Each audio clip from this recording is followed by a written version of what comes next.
Good morning, good afternoon, good evening, everybody. Welcome back to another episode of the Three at the Back podcast, unlocking FPL success with stats, data, and expert analysis. I am live in Helsinki, Finland this week, traveling all over the world.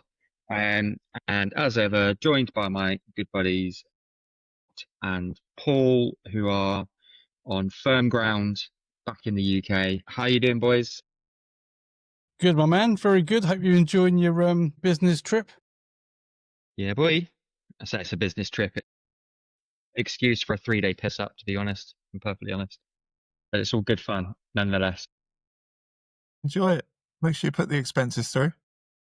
Absolutely. Always. How you doing, Paolo? Yeah, good.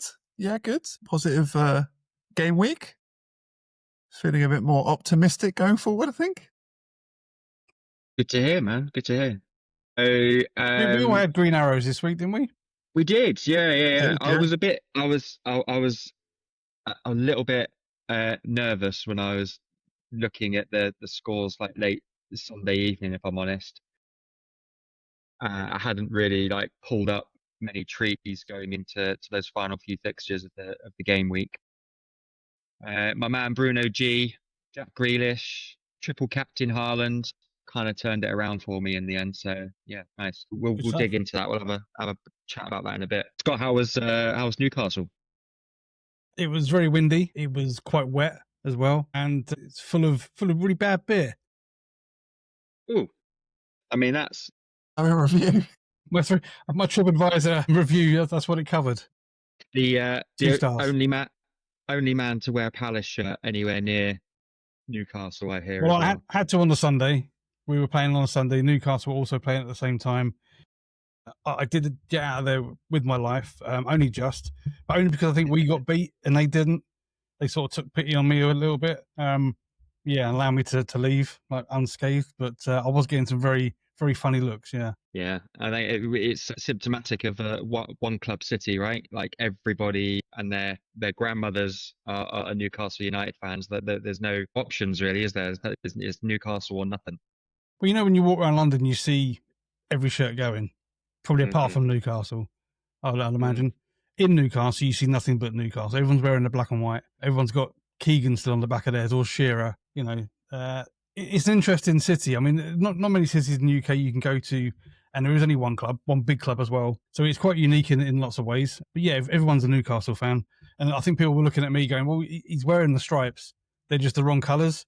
We'll let him off. He just doesn't know. He's lost, clearly. But good place. Now, Newcastle itself is a fantastic place. They're really lively, and the people are great. Yeah, just got to get some better beer up there. Foster's and Carling choice most of the time. Yeah, not good. And no brown ale for you this week. I don't touch that stuff, mate. It's like mud. I can say that now. I'm back down here. You don't say that when you're up there, obviously. But... Okay, let's crack on. Let's get into it. I'm gonna bring up the slides for this week, and let's have a little chat about the game week 7 just gone. So game week 7 delivered lots of kind of ups and downs for various different teams across the Premier League. Lots of different players returning over game week 7. I guess you probably wouldn't normally associate with big returns for FPL.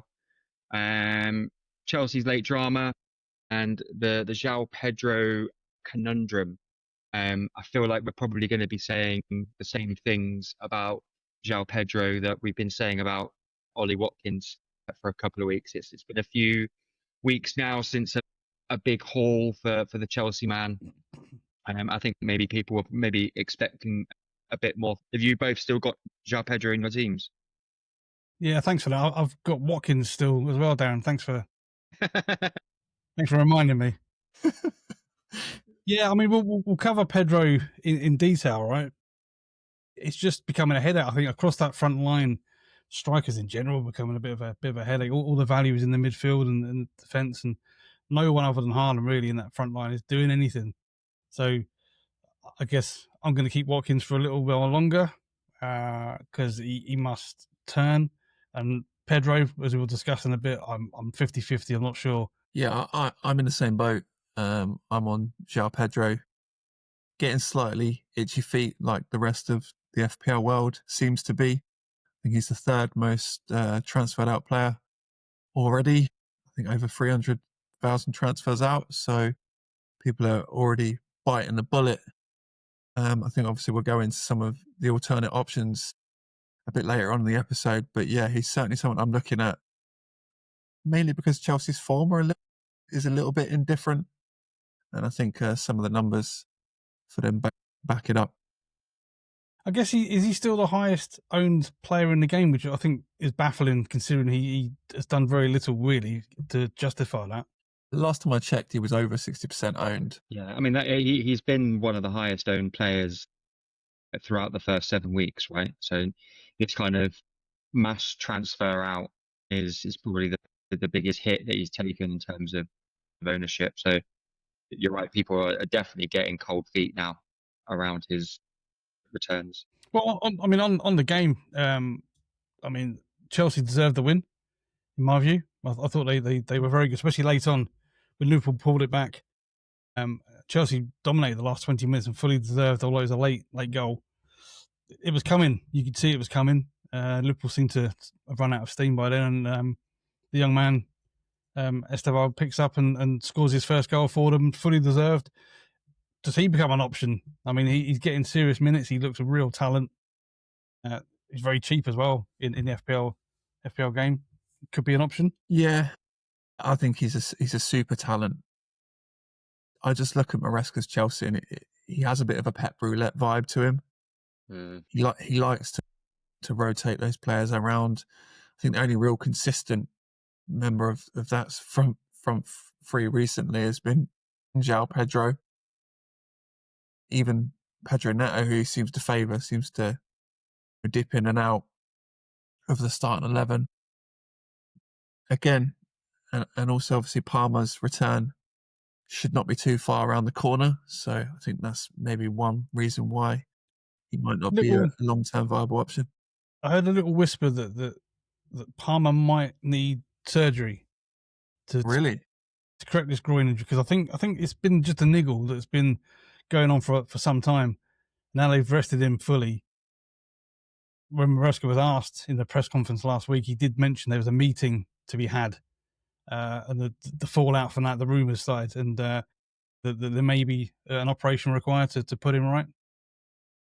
Well, if he's out any longer than past the international break, because last whispers I heard was there was a hint of a return after the international break. But if it is a bit more long term, then yeah, certainly Esteban could be a nice cheap way to get into that Chelsea attack. Also benefits Enzo. For sure. Makes him number 10, makes him a brilliant pick, to be honest, and his numbers back up his price currently. Oh, sure. I saw a graphic on Enzo's average position over the last 4 game weeks, which basically coincides with Cole Palmer's injury or limited minutes, and he's basically like as behind the striker as you can possibly get without actually being in the box.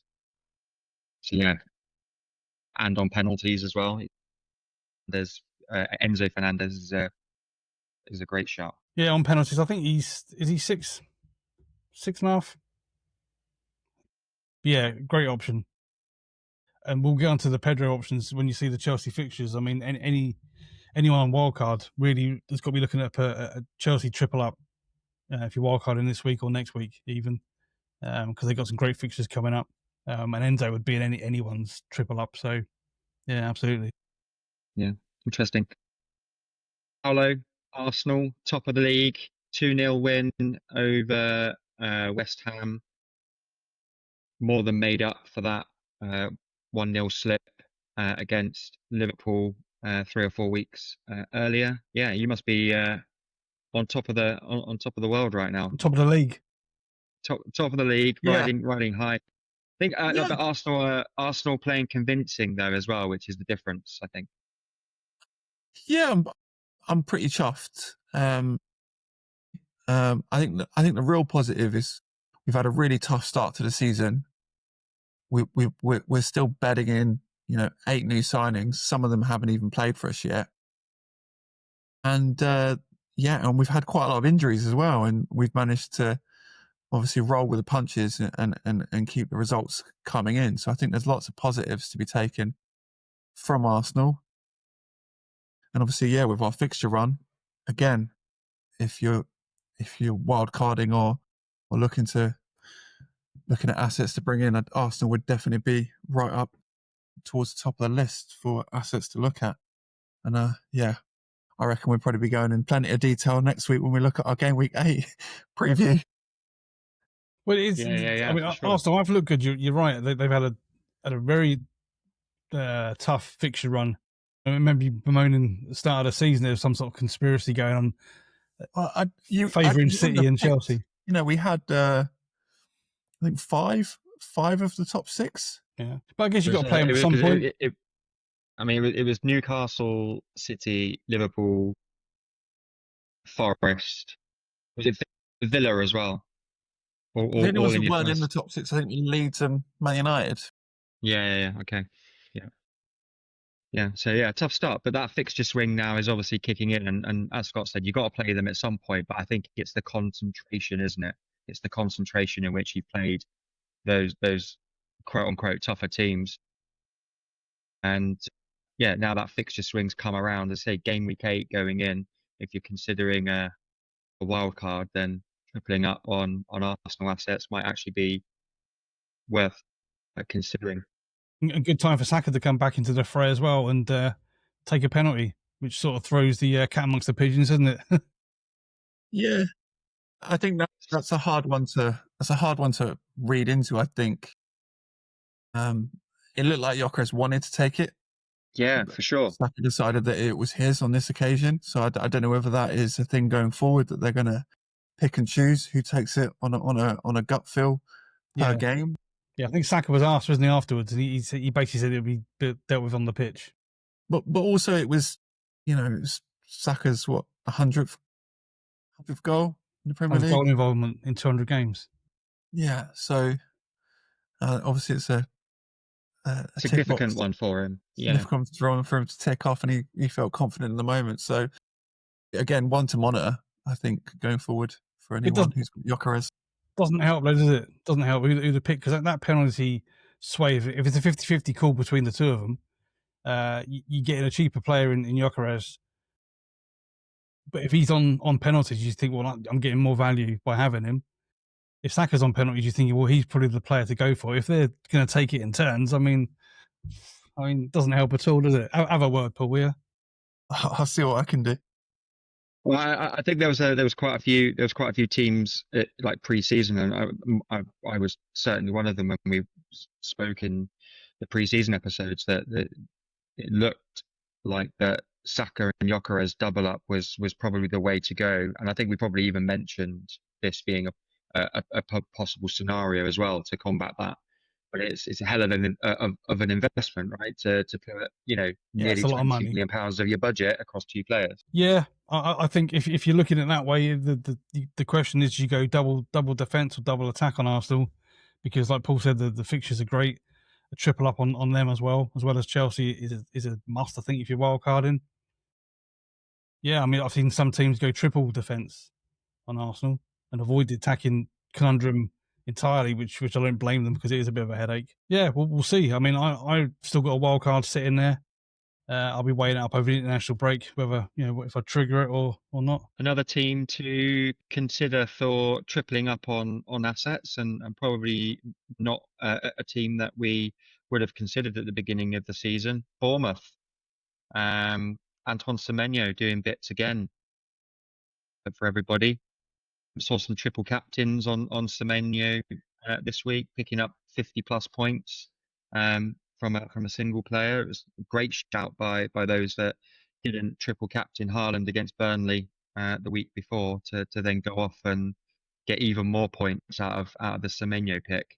But Senesi as well, although this is the first week that he didn't get the defensive contributions, but I suspect Senesi and Semenyo as a double up are almost certainly in a lot of people's teams already as well.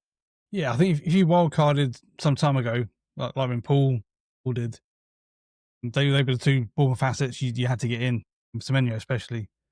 I've avoided him because he is almost doubling his expected data, and I'll keep thinking, well, that's going to end. This week will be when it ends, and he'll go on a run of blanks. And so far, he just keeps scoring. So, you know, I went Kudus instead eventually, and Kudus returned obviously this week, so it sort of outweighs it. But I think if you are wildcarding soon, Semenyo has got to be an absolute nailed choice, isn't he? Yeah, I think he's almost has to be a guaranteed pick. His underlying numbers are just it's great, and you know, even at nearly 8 million that he is now, he's still value for money in my books. So I think if you are wildcarding, yeah, I think he has to be part of your thoughts. So I mean, if once he hits that 8 million, Paul, that'd be 10 price rises in 8 weeks. Me and Darren discussed it the other week, and we can't think, apart from maybe Palmer, when Palmer was 5.5 that season, I can't think of a player that's gone up so quick in such a short space of time. No, me neither. Not in my FPL history. I don't recall.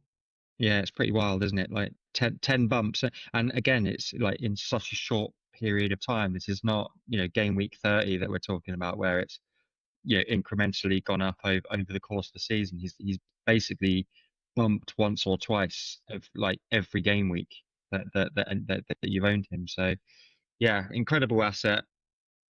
I should probably point out as well for people that are only just discovering us for the first time on YouTube. Thank you very much for coming along and watching. Please do like and subscribe to the video. Scott, you said very similar things about a certain Chris Wood much of last season. That he's massively overperforming his numbers, massively overperforming his data. It's got to come to an end at some point.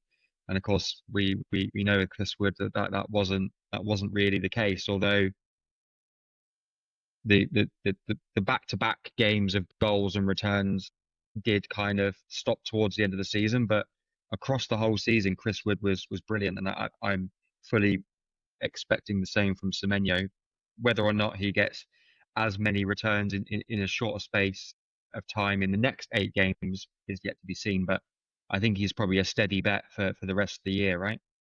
Well, Chris Wood's output dried up last season once I got him in. It coincided perfectly. I drafted him in game week 30 and I ditched him in 33 because he was doing absolutely nothing. So if I draft in Semenyo, I'll be disappointing, half the player base. So I don't want to do it. That's the reason why I'm not getting him in. Handing out gifts as always. As always. Yeah. No, I mean, generous. I watch him and he doesn't, in my view, he doesn't look a threat. You look at his goals. His goals are from distance. They're. I mean, we know he shoots from every angle. His XG on his shots are so small that you sort of think, well, on another day that they get saved or it goes wide or it goes over. It just seems to be everything he's touching this season is ending up in the back of the net. I look at those sort of things and go, well, it has to end at some point. Could be wrong. He may carry on because he is that sort of player and he has that skill level to score from those angles on a regular basis. But because there's such small XG chances, I'll back against it. It's proven wrong so far, but I don't know. I think I'll hold out for the time being. I just enjoy watching him. He's fab, yeah. The third goal on the breakaway at the weekend where he just one touch, just so nonchalantly, and he made it look really easy. It definitely wasn't an easy finish on paper because the ball was coming at him at pace and he just side-footed guides it into that bottom corner. It was just a beautiful finish. Yeah, I couldn't speak highly enough about it, but I do understand your thoughts on steering away from him for now. I guess he reminds me very much of Ismail Assar. Very similar types. I mean, if Sarr could finish, we said the same thing about Semenyo last season, and I had him for half the year last year, and he had so many chances, just couldn't finish. And I saw an interview with him at the back end of last season where he was working on his composure. Viola was getting him to sort of calm down and slow down and see the bigger picture, and that seems to be paying dividends. Ismaila Sarr's very similar. Gets in some great positions, rushes it, chooses the wrong option. So maybe Iriolo needs to get in his ear and tell him the same sort of things, because Ismaila Sarr's numbers are massive. If that boy could finish, we would be top of the league. Yeah, I think it's because the movement and dribbling is such a hard part of the game, especially in a game that's moving so quickly nowadays. It's kind of it's almost frowned upon. Footballers dribbling it nowadays, and to have that in your back pocket, that you can just beat a man with half a step over and he's gone. Yeah. He creates, and these guys creating chances for themselves. I think that's the positive of having these type of players in your team.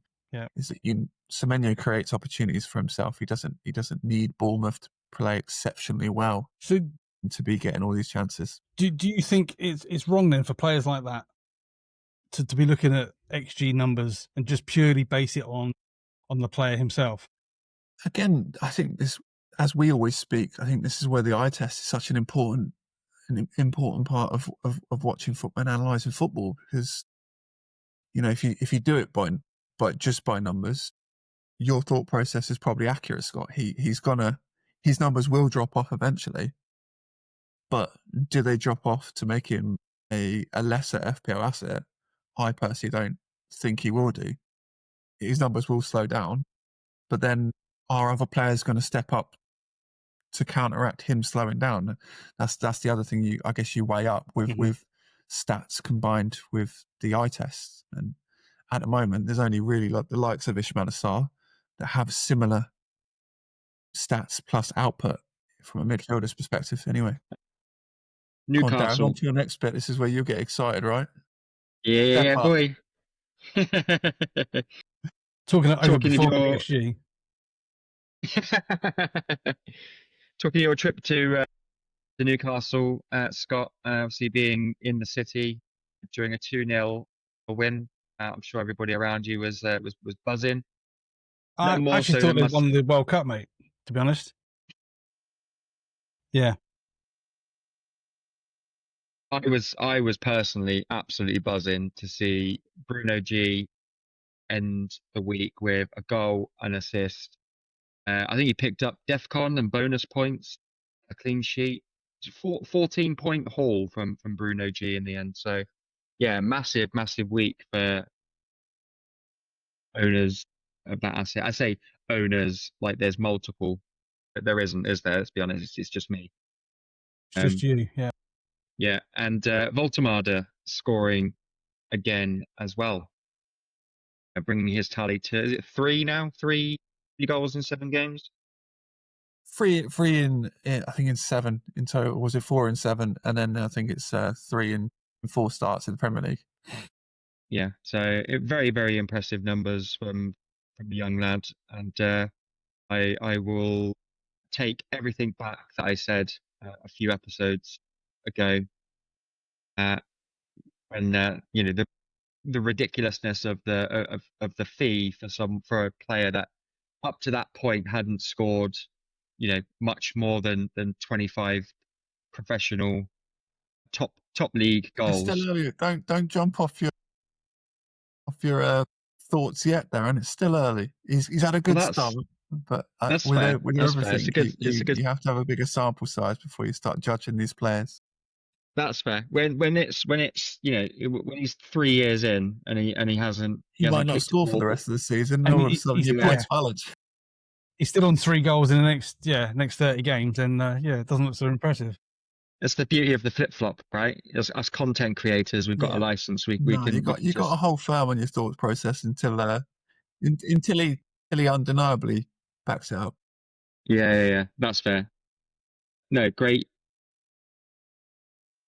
Pretty reasonable start to the season for Newcastle as a whole. They look like they're missing Isak at all, really.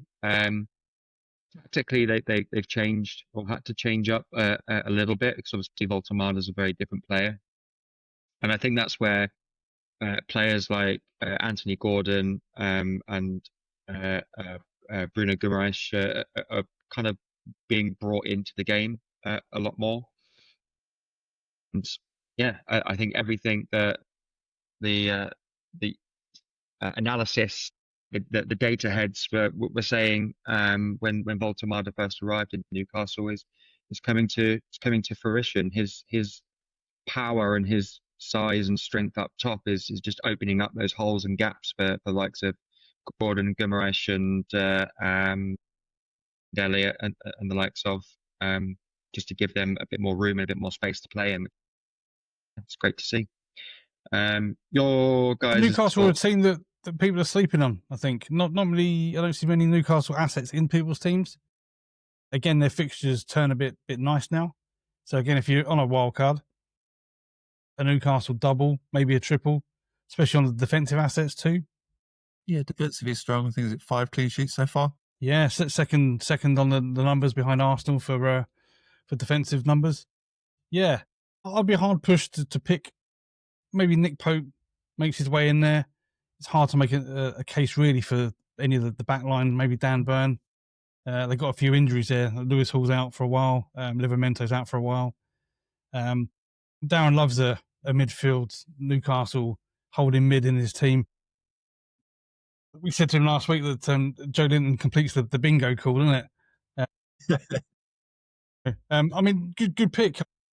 I said to you last week, technically, he's one of the best players in the league. Could probably walk into most teams in Europe. So good pick. Let's hope his output is consistent, because that's been my only concern about him is lack of consistency. Voltemade, yeah, I mean, you can't ask for any more a better start than what he's had. Yeah, I think that's the one thing to keep in mind of, like, outside of Voltemade, the attacking assets are not pulling up any trees.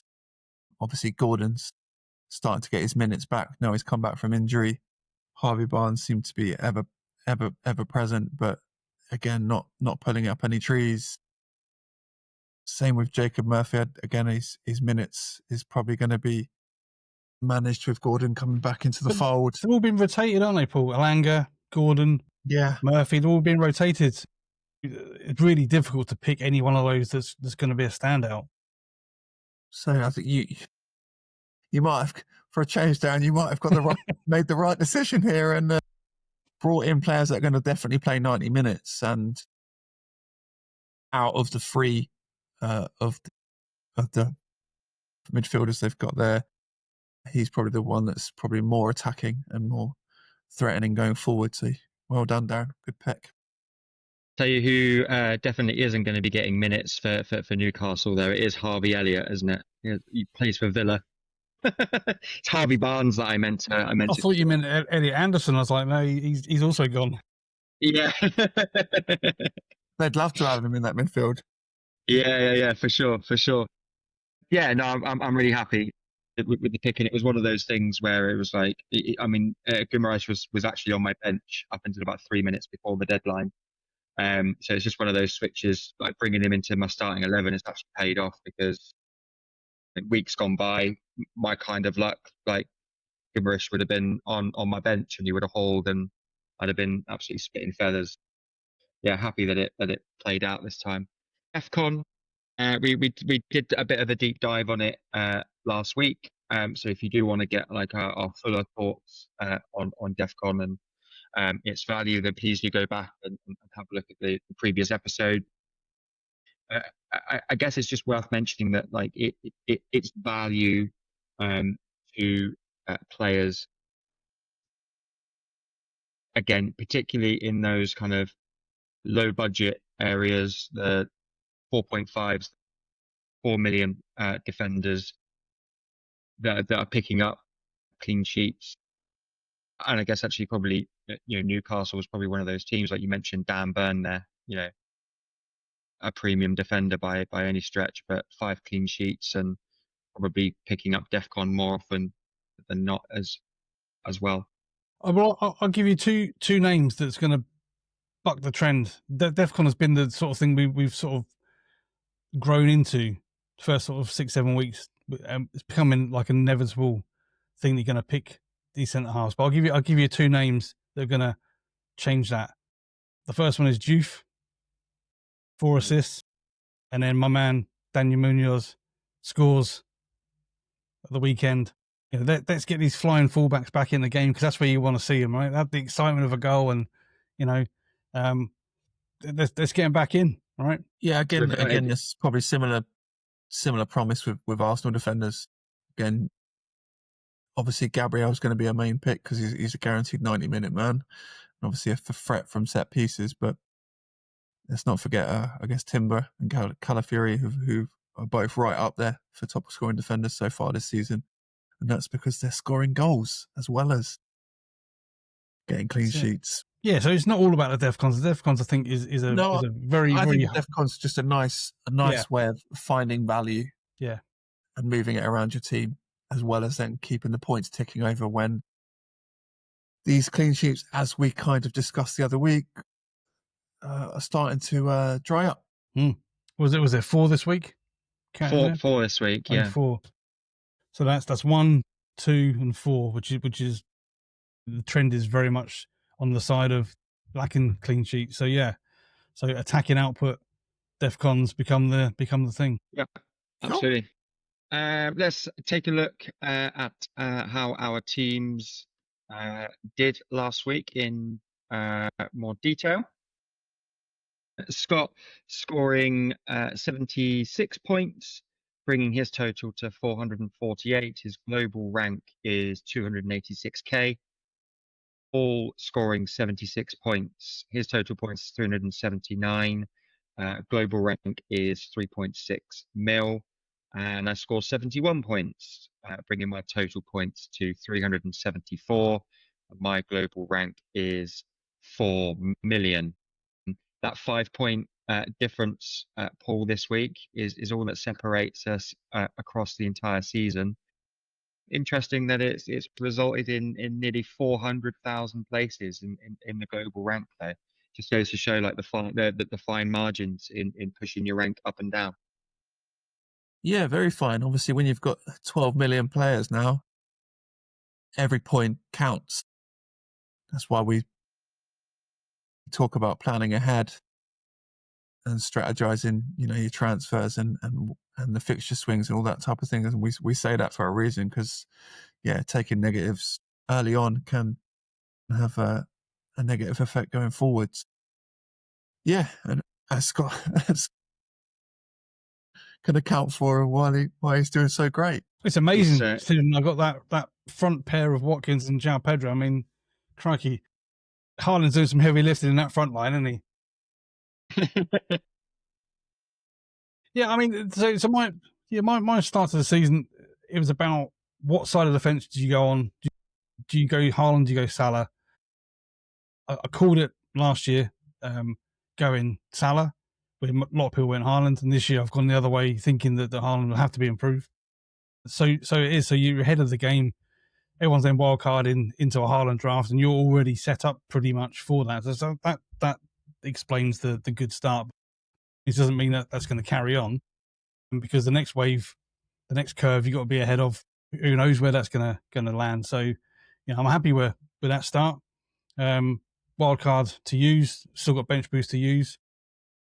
Yeah, and happy by and large with that team, apart from those 2 boys at top. And luckily they're quite cheap, Watkins and João Pedro. They're not draining a lot of my budget, so happy.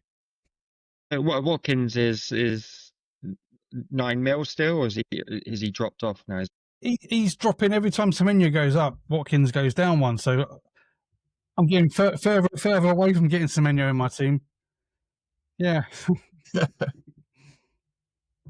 Oh yeah, I think he's 8-7 at the moment, Watkins. I think he's had 3 drops. Yeah. So, but like it's at that price point where you've still got options to swap into, and we'll get into the Pedro alternatives. There could just as easily be Ollie Watkins alternatives as well, right? Yeah. I mean, people ditched Watkins weeks ago, so we've done that chat, and I've somehow hung on to him. It's more setting up a bench boost for me. I've been looking down the line at a bench boost, and Watkins will be removed at some point. It's just the order that you do it in. So I'm looking at my bench, and I've got Dorgu on there, who has to come out. I'm thinking Dorgu to Timber, if I don't wildcard, would be my move. Also like Chalobah with Chelsea's fixtures. I think Chalobah's back in the fray now. His suspension's done. He's a good pick. So yes, I'm looking at defensive moves more than the forward line. So unfortunately, I think Watkins is going to survive at least another week. Yeah, I mean we'll do game week 8 chat in next week's episode in a bit more detail. But something I did want to bring up that people will be looking at and what and seeing and maybe they're one of the 35,000 managers that have transferred in this week and feeling a bit nervous. Big old red flag on Jack Grealish. Everton playing City in their game week 8 fixture. Obviously, Jack Grealish is on loan at Everton, and I wonder actually if it's people forgetting that it was a loan deal and not an outright transfer. Well, that big red flag would be a clue. Yeah. But yes, Grealish oddly amongst one of the most transferred in players in a week where he's not going to be able to play. So yeah, very interesting to see why it is the case. Very odd. But yes, some Hey, other Jack. players, of course, scores in the final moments, and that's the recipe, isn't it? That is the knee-jerk recipe.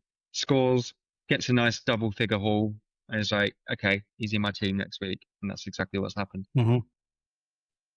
Some other players to highlight there, obviously, Paul, you mentioned Gabriel being a consistent points hauler this season.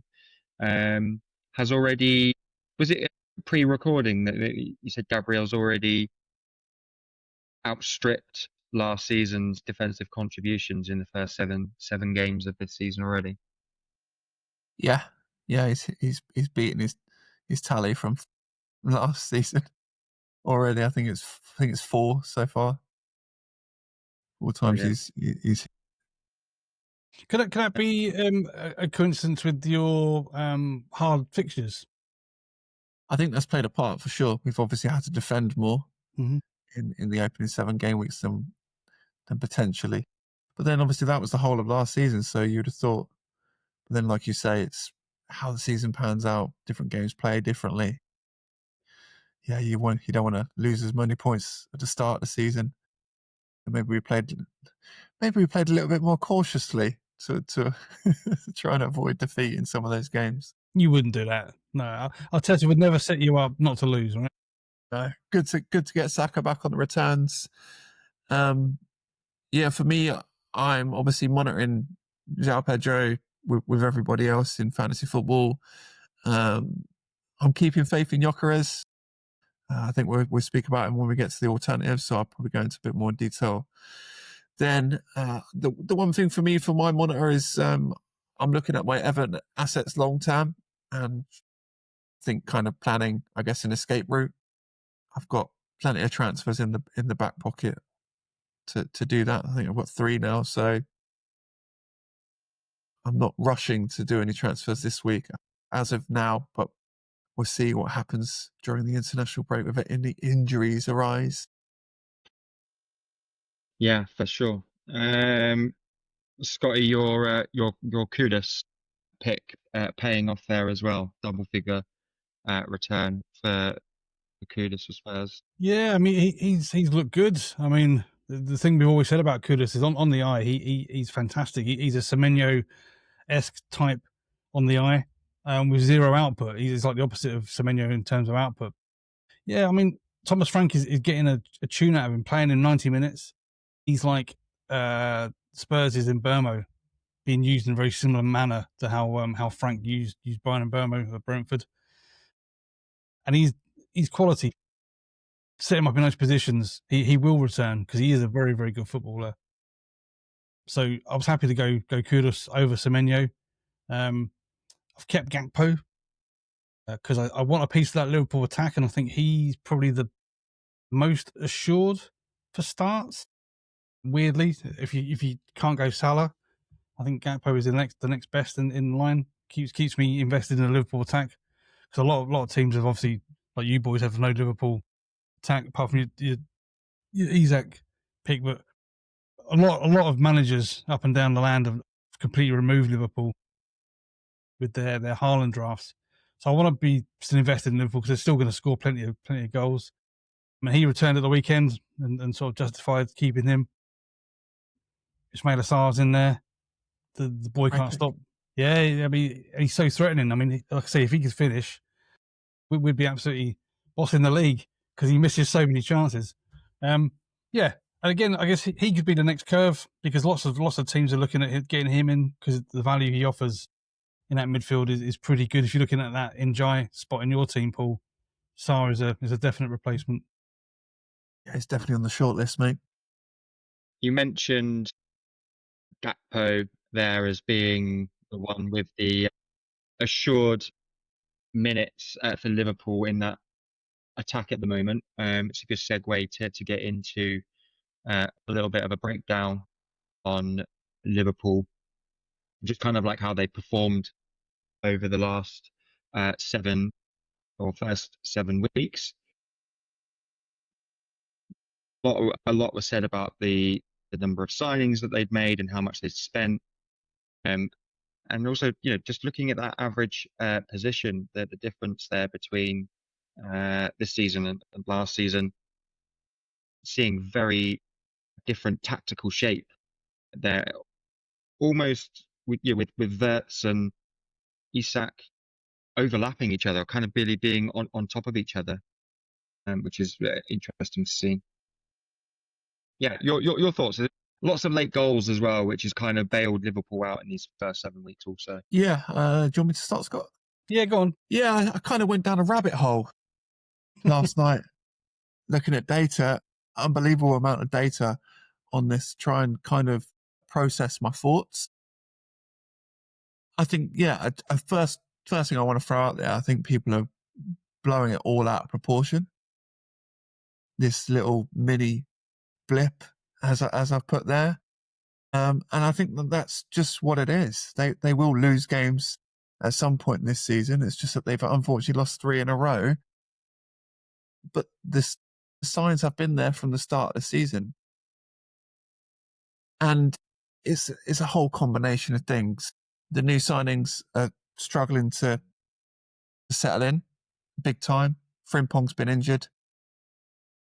Kirkes, as you can see from the positions, he's not getting as forward as the likes of Andy Robertson did in this system last year. So you're not seeing his output like he was at Bournemouth. Having to bring in Wirtz into that starting 11, him being a number 10. Obviously, they're changing formation with him in there is imbalancing them at this moment in time. And then, as you can see, the one person's position that's nearly identical is Mo Salah's. And he's not doing his, well, he doesn't do his defensive duties, let's be honest, because he's allowed to do that because of his attacking outputs. But that is then making them look weaker when he's not contributing going forward, then they're looking more vulnerable going backwards because of it. So it's kind of highlighting a multitude of problems. And that's why they're having to rely on scoring these late goals, and also why they've been privy to conceding those late goals as of the last couple of games. Yeah, I mean, we watched the opening game, the Bournemouth game, which they look actually quite good in. The only game I think they have done. And then since then, they've looked completely open, haven't they? Conceded loads of chances through the middle. But my analysis of it is that the issues in the fullback areas. Slot has moved those fullbacks around almost game on game. And I've got a few stats on the fullbacks. I mean, Conor Bradley started 3 games at right back and been subbed at half time in 2 of them. It shows you he's not got no sort of trust or confidence in him. He's only averaging 33 minutes per start as well. Frimpong, you said he's been injured, just coming back in. He's only started 1 game in that. And Szoboszlai started all games, and 3 of those in the right back position, which to me shows you the issues they got. They missed Trent.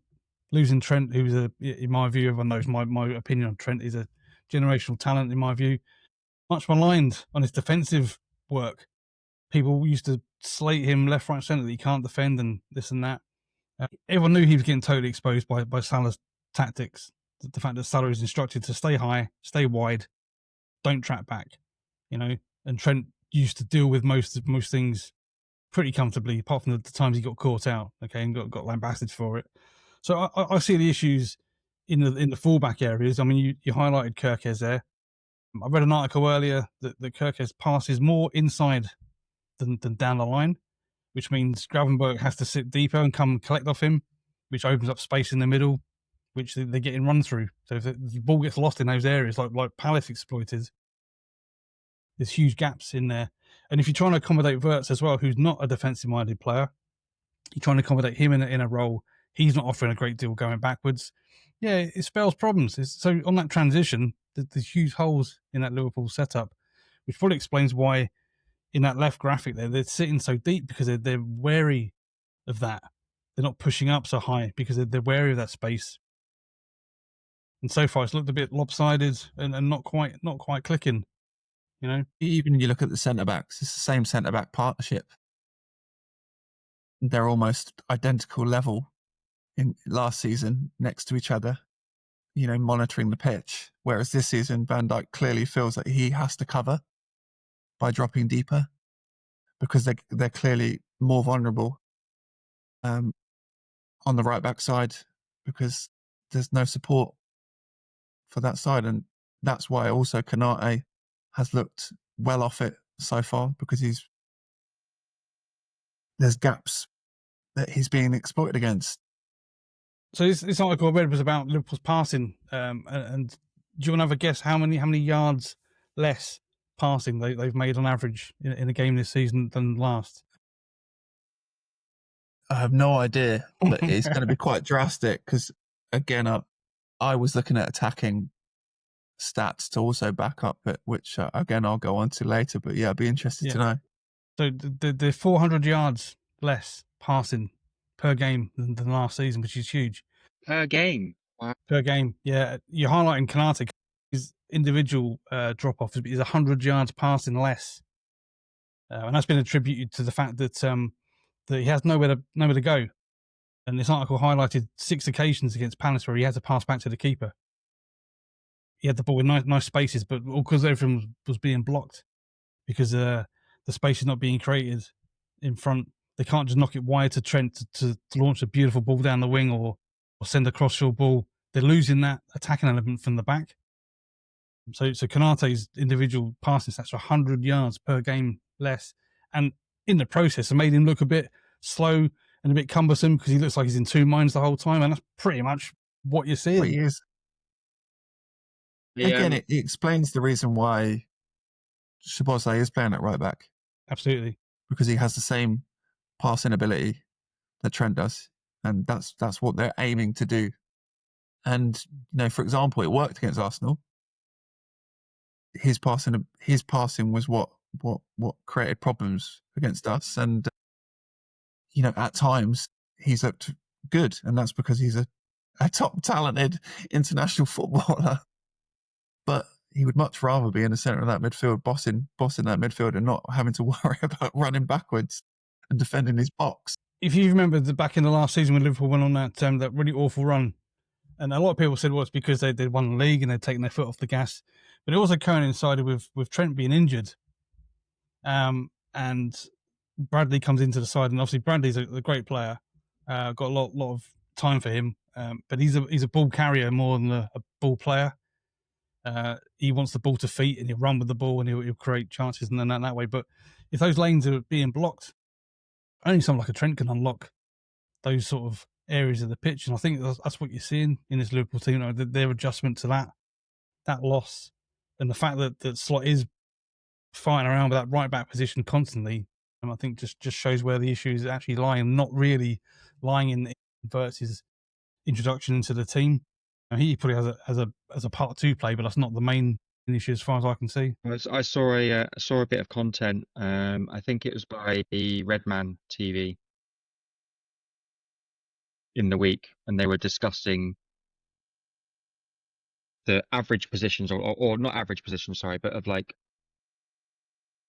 watching the games on the eye test, being at the ground, like where does each individual player want to be when they either have the ball, receive the ball, whatever. And they went through, and it was free pong, and it was pushed right up by the 18-yard box. Kirkes, where does he want to be? Right up by the 18-yard box. And they said like Isak, obviously 6 yards round the penalty spot, Johnny on the spot.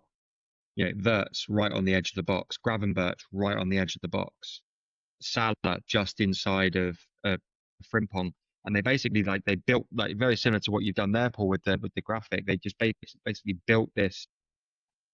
I think it was like 8 or 9 out of the starting 11 were just basically all perched on the edge of the 18-yard box. As you say, yeah, it leaves Van Dijk and Kanate completely exposed. Yeah, it comes from, again, what they were good at last year was winning the ball high up the pitch, and those numbers have completely fallen off this year. So they were winning it 4 times per game on average last season, and that's dropped off by 0.5 per game, which doesn't sound a lot, but if you average that out, it's fairly significant. And it means that then they're having less touches in the box. So they've had 31 per game, which is 5 down versus last year. And then big chances converted, 25% they're at this year, which is a crazy 14% down versus last year. Is that Salah? Salah is part of that, of not converting those chances, but they're also, I think it's the quality of chances they're not creating. They're not pressing from the front like they were last year, and that's because they're having to they're trying to shoehorn Verts into the system and make it work with him in there. None of them knowing when to press. The only player in their midfield that would be part of that midfield three that's anywhere close to their winning percentages on final third possessions is Curtis Jones. So the others were between 9 and 14% winning possession high up the pitch in the final third, and they're at between 3 and 4% so far this season. The likes of McAllister, Szoboszlai, and Gravenberch. So they're not pressing together, and that's, I believe, because then they haven't acclimatized yet to how Verts is going to fit into that starting 11. And that's no slight on Verts at all. I think he's doing as much as he can do. I think he's shown a lot of positives in some of his numbers. He's nowhere near what he was at Bayern Leverkusen, but again, I don't think you'd expect that coming into the Premier League. But I think all those culminating together is really not supporting getting the best out of any of them. Interesting. Do you think that it turns around for Liverpool at some point, or do you think this is going to be, I guess, as the headline suggests, is this just a blip for them, or is this continuous underlying issue that's going to be pervasive throughout the year? You don't spend £450 million on top quality players and have that transfer window and everyone saying how great those picks are and those buys are. For me, it's just going to take time. Arne Slot has to figure out a system that works for him and the team and start getting it molded together. And they need to figure out how to get the best out of the likes of Verts and Salah, because so far they're the guys that they're not seeing the best of.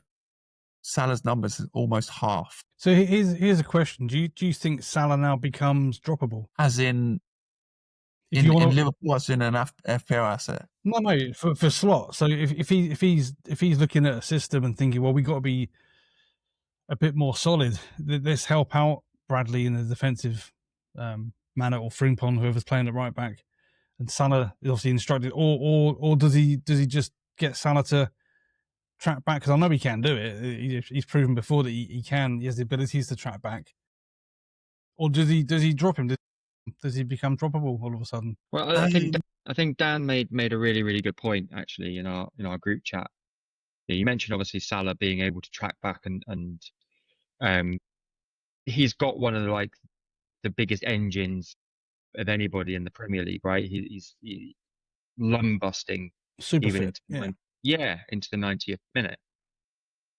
But for all of those seasons that people like me and you and the press and everything else like that jumped on Trent for not really being a great defender. I think actually what we're seeing now is that he was just overexposed, and there were elements even when Trent was there that Salah didn't track back for whatever reason. So if that's going to change, then it's going to have to come direct from Slot to make sure that happens, right? It's a tactical choice, isn't it? Salah is instructed to not come back. On that transition, then he's there. He's high and wide. He's in acres of space. And that's where a lot of his returns come from. Is on that turnover. Yeah, as I said there, he's their talisman. So I don't see them altering the system to make Salah do more defensive work. I think it's down to him to try and figure out how he's going to make that midfield work to then bring those attackers into play more. And obviously create the balance with the defence, because I think that's the problem, is this imbalance in the midfield. I feel like it's having a knock-on effect forwards and backwards, because no one really seems to know, when to press, when to sit back. Even the goal at the weekend, no one closed Caicedo down, because the game where they obviously had other men to cover, and no one decided who should take it. There was a game, I think 2 games ago, where he dropped Wirtz to the bench and went for the same formation, same midfield as last season, and they looked much better. And we posed the question: would he drop Wirtz? Is that like signals an end to his starts or minutes, despite the money they paid for him? When he hasn't since then. I think he's had one half of football. He got pulled off at half time against Palace last week.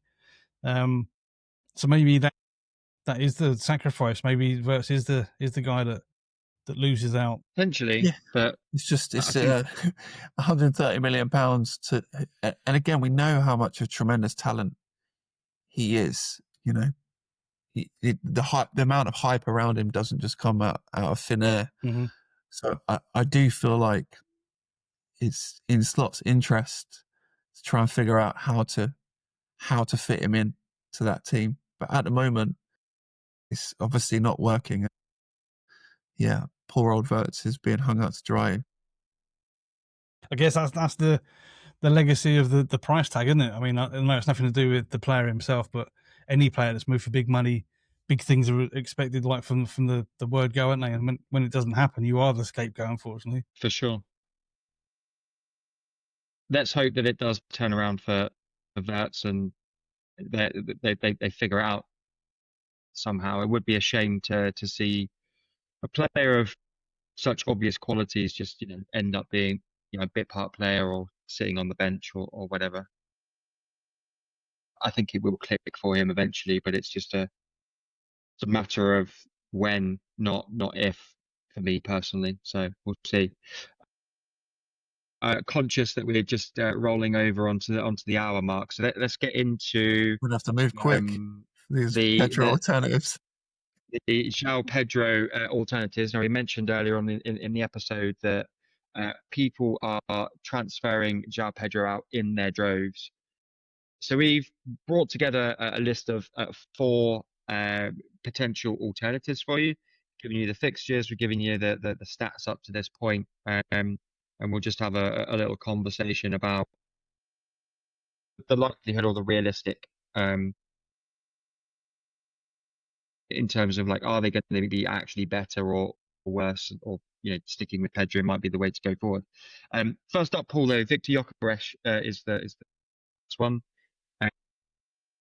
Didn't have his best game against West Ham, as you can see there. Only 2 shots all game against the league's worst defence.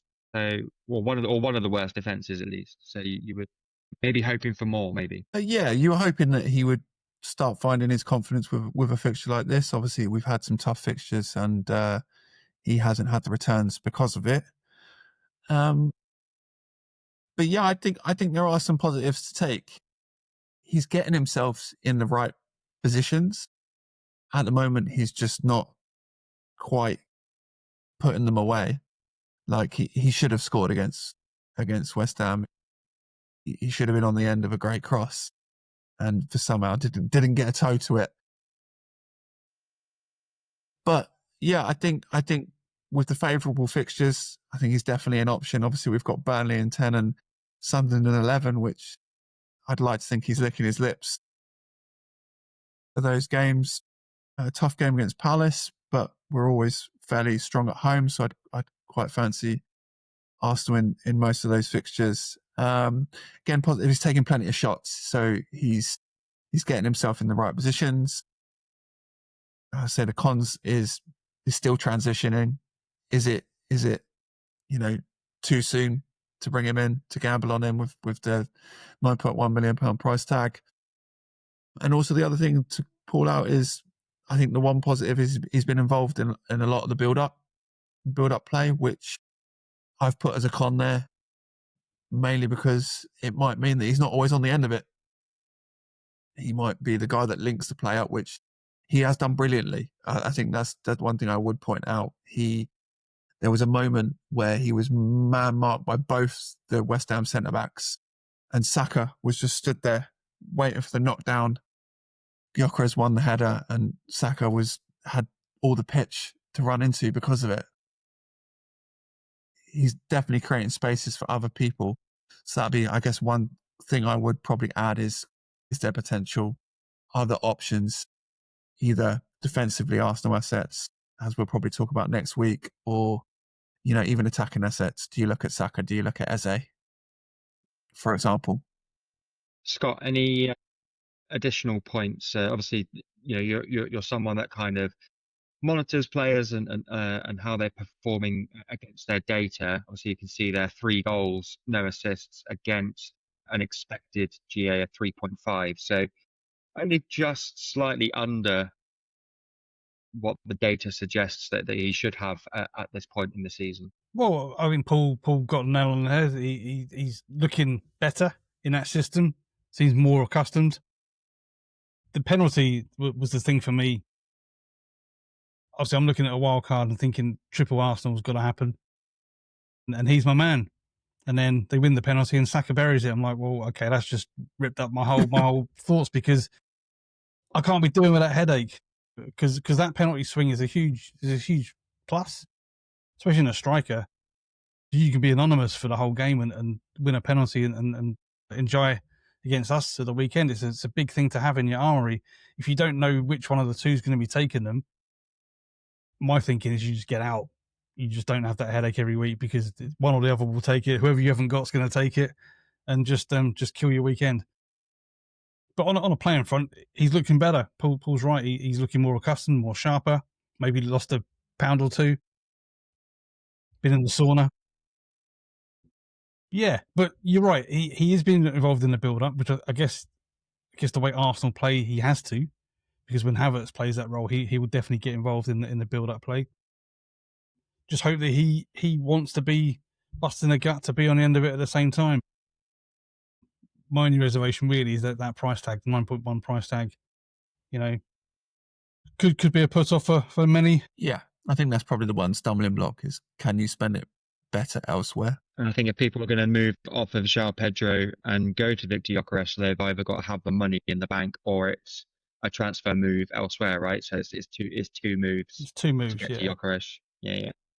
All right, Yeah, cool. unless you've got Ollie Watkins. Unless you've got Watkins. So that was my Watkins. thinking. So there you go. You've just told me what I was going to do, which is why I guess it's probably worth briefly painting the picture why we're talking João Pedro alternatives in the first place, just very quickly. Well, yeah, his lack of form is dropped off a cliff, right? Yeah, so again, just got a couple of stats. So last 4 game weeks, he's only taken 2 shots, none on target, 0.18 XG. 0 big chances, 0.08 assists, XA. Yeah, he's obviously owned by a staggering 62% of people. So I think that's probably why a lot of people are jumping ship. But also, Taiwo Maresca did come out and say that he's dealing with a small niggle, which is why he's not met up with the Brazil squad for the international friendlies that they have. He was also sent off in the European game, so he has plenty of rest to come up. He's got a 2-week rest now. He misses the midweek game when they play back in Europe. So lots of reasons to jump off him because of that form, but also I think reasons to stick as well, as we might cover. Chelsea fixtures are fantastic. We'll run through these options and people can make their own minds up because so many people are on Pedro. I think the question is coming out of the international break: do you stick or do you twist? It's also worth noting that they had 10 men in 2 of those games. You got to add context to it, exactly. Yeah, yeah, for sure. Yeah, that's a really good point actually, because that I think we touched on it last week, Scott. Like that massively changes how Pedro plays tactically as well, right? So he's going to be dropping deeper to cover the man that's been sent off as well. I'll also add to that is that he's not a number 9. He really is a number 10, and he really needs that other focal centre forward to play off the bounce off because he wants to drift left as well and come deep and collect the ball. And obviously, if you're number 9, unless you're Harry Kane, you can't pull it off. You know? And I think that also is playing into it, the fact that his form seems to have dipped. Nick Voltemada, mentioned him earlier in the episode. 3 goals, 4 starts, or 3 goals in 7 games in total in the league. Brighton, Fulham, West Ham, Brentford, and Everton coming up. See, not mentioning the City game at home there, but Scott, you rightly mentioned also that Newcastle are quite sound defensively as well, and that does give Voltemada a good platform to spring off of as well. I'll come to you first, Scott. Your more sort of deeper analysis on Voltemada. You were very sweet when you first signed for them. You watched that tactics video, that breakdown on what he brings to the team. Is more than just goals. He's more of a link up guy. My reservation was he would be the link up guy, and they got no one to link up with because Visser's out, Gordon was out, but he's proved to be a goal scorer as well. He's taken his goals very well. The penalty at the weekend was fantastic.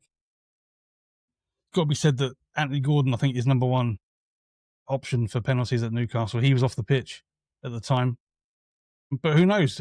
He took it so well. He may well be on penalties now. Visser's in the wings. News coming through that he has had a setback in his recovery, so Voltemada gets a bit more stay in that team as a regular starter. Yeah, if you're looking at Pedro replacements, he probably is number 1 on the list in terms of value, very similar price point. Yeah, he'd probably be the way I'll be looking for now. Paul, any additional thoughts on top of that at all? Yeah, similar thought process. I think if I was jumping off João Pedro, he would definitely be one of my first picks. Fixtures are fairly nice from an attacking sense. He is creating big chances, although at the moment he's missing quite a lot of them. He had 3 shots in the Forest game, and they were all big chances, which I think is a positive. That, you know, if he starts taking more of them, then all of a sudden he becomes a fantastic FPL asset. So, yeah, definitely one to watch for sure. Short-term pick more than long-term, do you think? I think so, because I think his minutes might slow down with Visser. I'm still intrigued to see whether they play together. I personally think he's going to try and find a system to play them both, which I think would probably be beneficial for both of them. Yeah, I think that's what I was just going to ask as well. Visser is back and fit and match up and things like that. Do you see a Newcastle lineup where Visser and Voltemada are playing up top together. That would how I would see it. You don't spend decent levels of money on two strikers. I know they needed two strikers, obviously with Callum Wilson leaving the club for free and obviously losing their main talisman and Isak. They needed two strikers, but obviously Voltemada started well. I don't think you can just drop him all of a sudden when Visser returns, especially if his form continues as is. And yeah, I think Visser's used to playing kind of two up top. Obviously, kind of Mbeumo played that second striker role for it really well when they were at Brentford together. And I kind of see them trying to do a similar thing. Baltimore kind of being the target forward and kind of bringing Visser and the wide men into play. He just might not necessarily be the guy that's putting the ball in the back of the net once he comes in with together. Yeah, fair enough. Let's have a look at option number 3 as a João Pedro alternative. Scott, you're going to be all over this, I imagine. It's Jean-Philippe Mateta. Well, he's just been called up into the French squad for his first French cap, so well done, big man. They obviously need a striker that misses open goals on a regular basis. He tops the stats for big chances missed this season at 7. I mean, like I say, between him and Sarr, I think they missed 12 big chances. But I love him. He's an old school centre forward, big and strong, hold the ball up. Lot better than just a hold up merchant. He's pretty quick. He's good in the air. He just lacks a bit of a finishing punch, I guess. But those fixtures aren't too bad if you remove that Arsenal fixture from game week 9. Those fixtures are nice from an attacking perspective. Bournemouth are not solid at the back, and the other 4 teams there are definitely gettable. And the way Palace are playing, you know, I'd fancy him to ratchet up more big chances. It's just whether he can put them in. Nketiah's fit now, so that adds competition, which I think is good for Mateta, because I think he's been showing signs of fatigue because we have played so many games already this season. But I wouldn't be put off all those big chances missed, because at least he's getting them, and the tide will turn for the big man, and he will start scoring more. I'm hoping. Yeah, probably the thing to highlight there, like kind of massively underperforming his XGA. 4.6 is the XGA. Scored 2 goals this season. Scott, you're from a data perspective, because obviously you're the man for stuff like that. What does that typically mean and look like going forward though? Like, is it likely that he catches up, later on in the season and starts matching those numbers? Yeah. So that XA stat there includes a penalty. So if you remove that penalty, his big chances missed is enormous. So on one hand, you say it's a positive that he's getting the chances that Palace are creating for him. On the other hand, it's a negative because he's not finishing them. You know, so it depends what side of the coin you think happens if he carries on not finishing them, or the chances start to dry up. It's one of the two. I'm hoping that the chances carry on and he starts to finish them. You know, I think that the numbers will level out eventually, because we are playing very, very good football at the moment and creating lots of chances. So it has to really be more favourable for Palace and Mateta going forward than not. Paul, any additional points there for JPM? No, again, I like him as a pick. I think I'm confident in Palace's form. I think that's the main thing that shouts out to me is Palace is in form. I do look at Ismail Assar as the main, I guess, Palace asset to own if I was jumping on Palace assets for these fixtures. But yeah, he certainly is someone to look at. 7 big chances missed is just a lot of big chances. And, you know, football is a confidence thing. It might take a really scrappy goal to turn the tide, but yeah, it's obviously in FPL sense, it's a roll of the dice. You kind of have to follow your gut, and yeah, my gut feel is I'd prefer to go with a safer asset if I'm looking at Palace assets, and I think Voltemada probably stands out more of as a reliable pick, especially if you're looking semi-short term. Yeah, no, fair enough. Selection. It's a bit of a left field one. I kind of threw him in there as a kind of as a asset as I do. I always kind of like to highlight the ones that are maybe a little bit underserved or differential. But Scott, Is you it Joe surprised Linton? me by He's yes, back I up want to front. complete house. I've got to complete that bingo card. Maybe you surprised me that this man was on your radar as well, and it's Jorgen Strand Larsen for Wolves.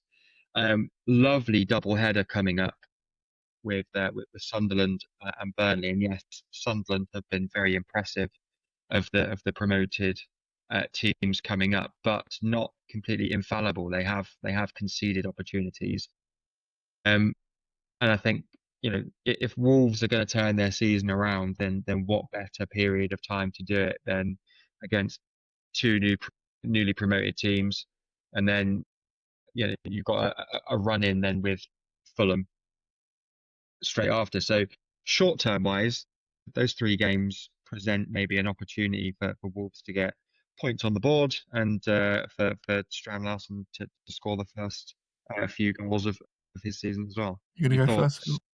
Well, I mean, what I'll say about him is he's an enabler of sorts. He comes in at 6.4 million. So if you're downgrading from João Pedro's like 7.8, you're saving yourself a bit of money. So if you're looking at upgrades to midfield, maybe looking at getting a Saka in, Sean Larson offers you that opportunity. And he's better than an enabler because he is their talismanic player. He's on penalties. It's just Wolves in general have been so poor.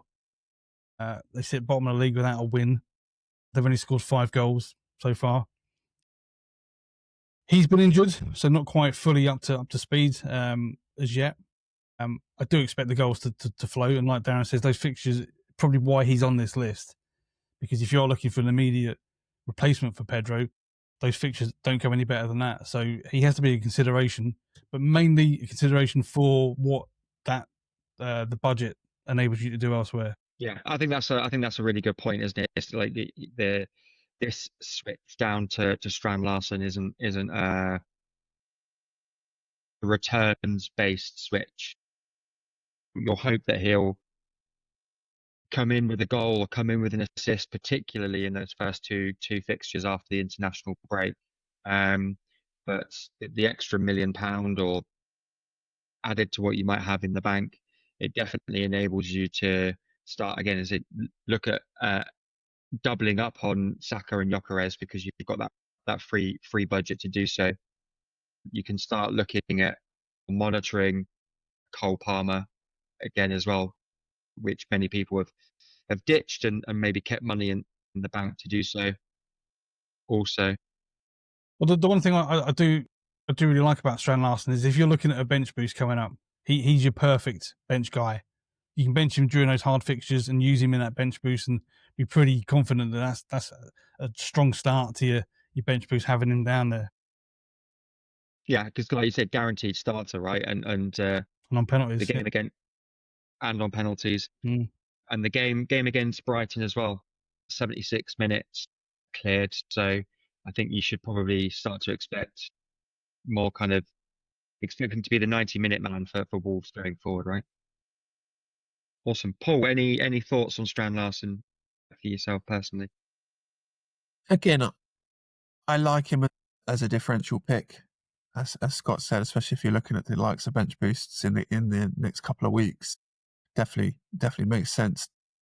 Again, to have the likes of Leeds assets, Wolves assets, those Sunderland assets, those lower teams, because they have fixtures where they're playing each other. So there's definitely opportunities to get some points that other players won't get because they probably won't pick them because they'll be on their, they'll be either sat on their bench or not picked at all. So yeah, that goes against, I guess, goes for some of those other honourable mentions, likes of Calvert-Lewin. He's got 2 returns in 3 starts, in the last 3 starts. He looks like he's the 90-minute man currently. His knees are holding up. He's had his 90 minutes. They've got Burnley and West Ham in the next 2 games. So again, could be a nice budget enabler, 5.5 mil option if you want to invest in other positions in your team. And I guess that goes probably similar for the likes of Thiago, who is again also putting up some great numbers for Brentford. Yeah, I think the could argue that Calvert-Lewin's double header of Burnley West Ham is arguably better than the Sunderland Burnley, right? Sunderland defensively have been putting up some decent numbers. I just can't touch DLC because of his injury record is so bad, isn't it? You're getting flashbacks when he was at Everton. I mean, I held on to him for about 8 weeks, hoping he'd get fit, and he never did. I was in the mud by the time he was fit, and I don't ever want to touch him ever again. Very very quickly, I know we're getting short of time, but every week I've been posing Paul a question. I have a question for him again this week. Darren's here this week, so between the two of you, I'll give you 30 seconds to answer. I'm not going to know it. You might know it.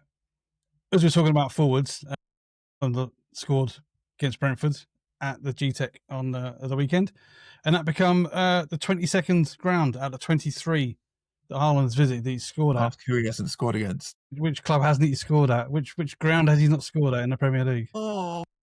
30 seconds. No idea. Need some music. No, again, I don't know. Obviously, I don't know. He's been there 4 times and blanked every time. Stamford Bridge. Okay. Is my guess. Selhurst. No, we gift wrap goals for him.